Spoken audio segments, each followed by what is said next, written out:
का हो सत्यनारायण बड़ा उदास बैठल बारो तहार दुख हमरा से देखल नहीं जात का बात बटे काका का कही हमारा तो अब कुछ समझे में नहीं आवत कि का करी ना करी हमारा काका कुछ समझ में नहीं आवत। एगो तू हमार बात मान तू शादी कर बबुआ के माई मिलियन घर परिवार चल मिलियन ना तो गोड़ से तो जाते बा हाथों से भी चल जाई। काका अभी तो हमारा मेहरारू के मारला महीनों नहीं के भई तू कहत बड़ा कि शादी कर लो हई गांव समाज के लोग का कही कि सत्यनारायण के मेहरारू के मारला महीनों ना भई आ सत्यनारायण शादी कर ले लो। हई गांव समाज की छोड़ हई गांव समाज तरह खाए के दे दी कबो ना दी ऐसे तू हमार बात मानो तू शादी कर लेबो तो घर परिवार चलाने सब दुख दूर हो जाई। काका ई सलाह तो तोहार ठीक बा हम हो अपना श्यामू बेटा खातिर श्यामू के माई के जरूर ले आई। तो ठीक बा सत्यनारायण हम चलो तनी माल गरु के बेरा भइल बा न तो लागी बुढ़िया खिसियाए। ठीक बा काका चलो अब हमरो बनावे खाए के बेरा हो गई। ठीक बाटे।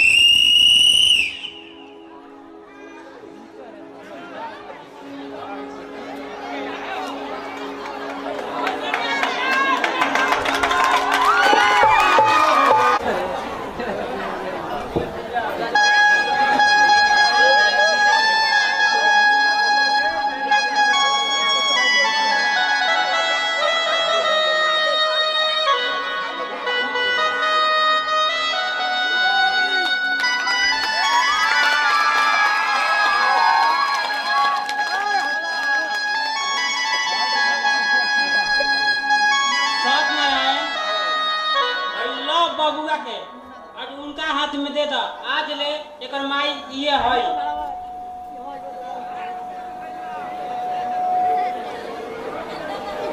सावित्री लो हई आज से बबुआ के तू ही माई बाड़ू देखी हो ए बबुआ के कोनो प्रकार के दिक्कत ना होके के चाहिए। ना जी कोनो दिक्कत ना होई हम तो ख्याल रखम कि सब लोग देखी।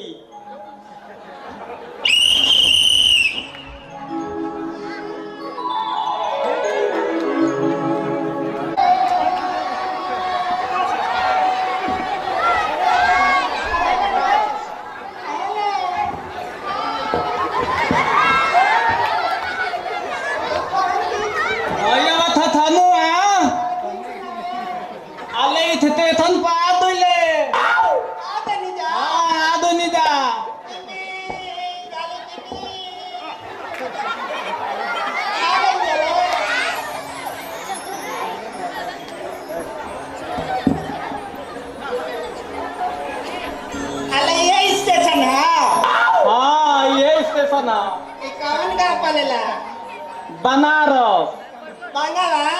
बनारस बनारस तो नीमन वाले तो बैग उडाली नु आवे भैया थथनुआ हां खजल नु हमने तो आधा उमल बीत गई आधावे बाबा की हां बाकी बल्ले बा आज तक के को अगुआ हां मरल ना जाकी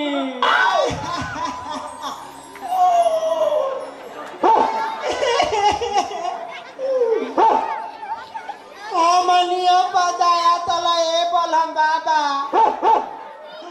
और बुलियन के नाया कोला ए बोलम बाबा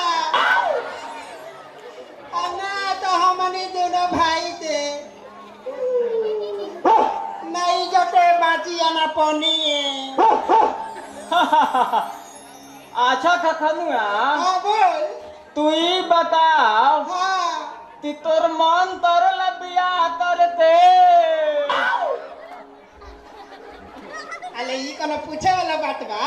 हां अले के कल मन ना हो कि पांचों अंगुली घीवे में ना हो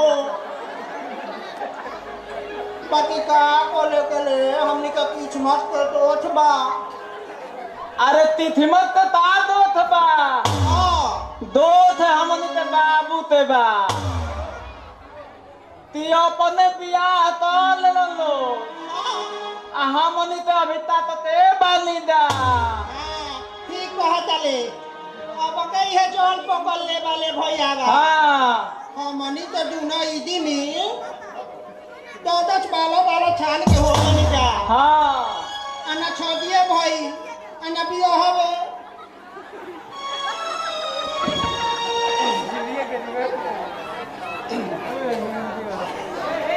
का रे खतना खतनुआ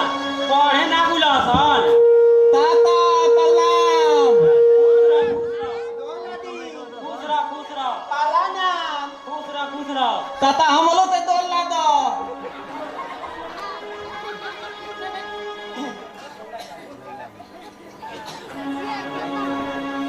क्या कहता लगा का पॉल है हाँ आले तू हो भुलाइले का बालो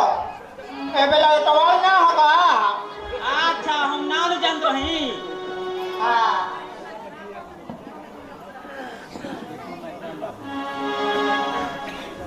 ए ताता का रे बबुआ अले हमनियो ते तेना तो दाल बैठाव। काथी के रे जोगाड़। जोगाल ते मतलब हम बताओ तनी काका।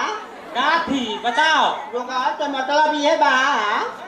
कि हम जे दोनों इदमी ते शादी बियाह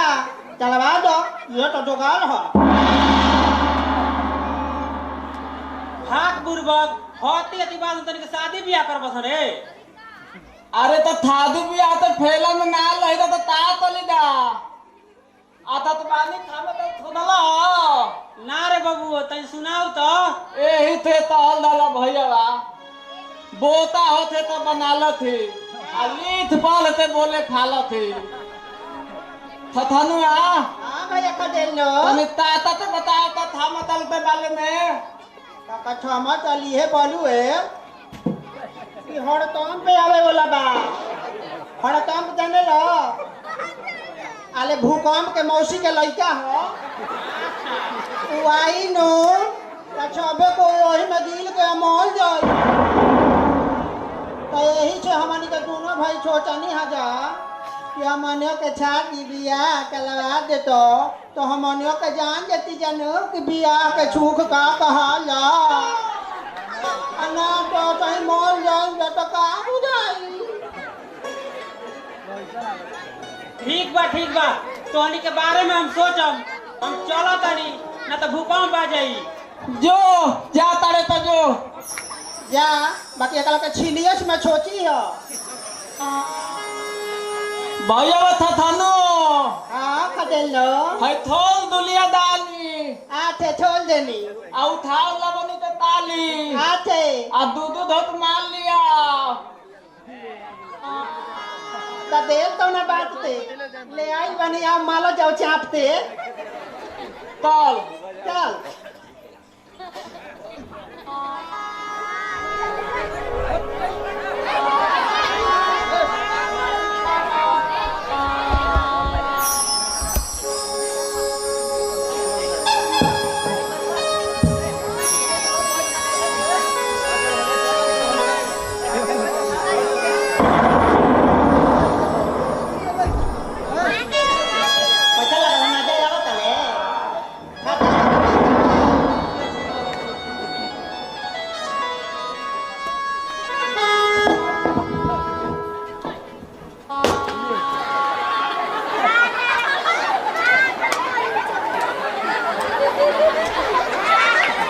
भैया बुधा तक 3 महीना पहले ते ताली होते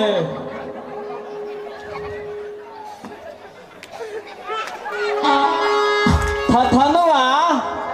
और खदेलो तोल तो बाबू और था तुम तो मुनि बाबा आया हवा तोला तो तनो बात ते दी तो ते नहीं थे दी तो ते कौन बात पूछ देले खदेला ना हाँ कबे ले पूछ लई ओके हम लोग तो मन करे लगो वो काहे थथनुआ हमार बाबू हाँ एक नंबर के कंजूस हवा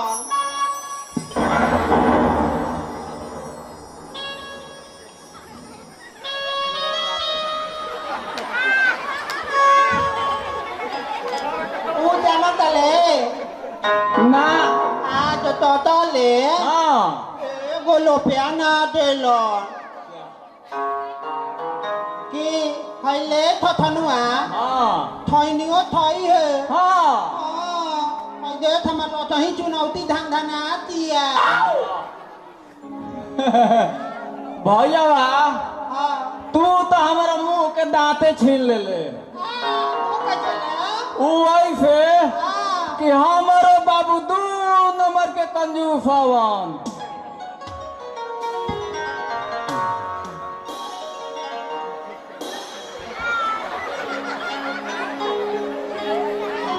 आज तो ले 10 गो रुपया ना दिला तब तब एक छिरी ऊपर है बालन हम लगा हाँ कि ले बेटा है गांजा चाहे दारू चाहे सिगरेट पिए छोड़ हमनी के दुनिया ऐसा ही चल जाए हाँ कुछ मिले वाला बाना ना पुलिया ले ले पहले ले लो बन भैया ले मले जाओ इहो बाबू के धोती में खोल के ले नियो अच्छे हाँ ये काम कर जाओ तू अपना बाबू के धोती में ले खोल आ हम अपने बाबू के लुंगी में ले ऐसा ही जिंदगी में खोला तो रह जाओ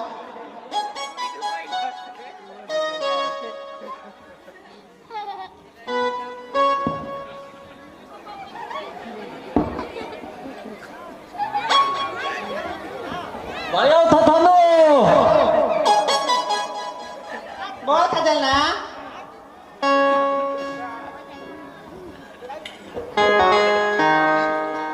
ले बना आधा पुड़िया बा आधे पुलिया तो तामे बा ऐसा एक बोला का होई इता बड़ी लथा लथा कलता ले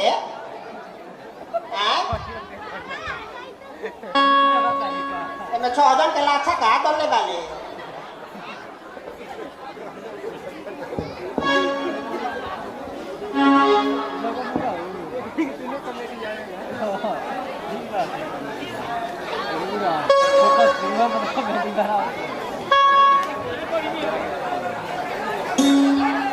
बस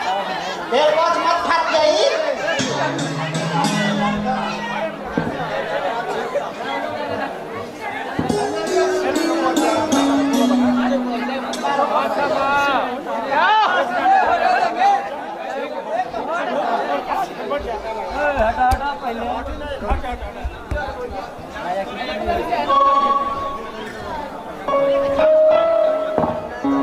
नीता हो लौटा खदेला आई है दादा तने हम लोग को ठोलैया बाल ले तो बाद में गिली है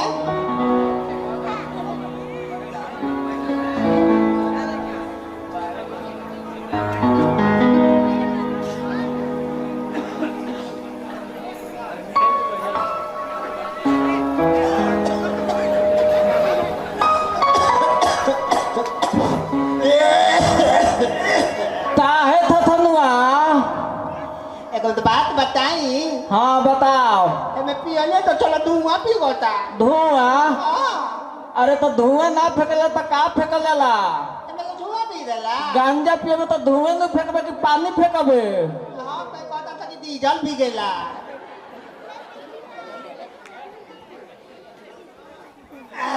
ठीक बा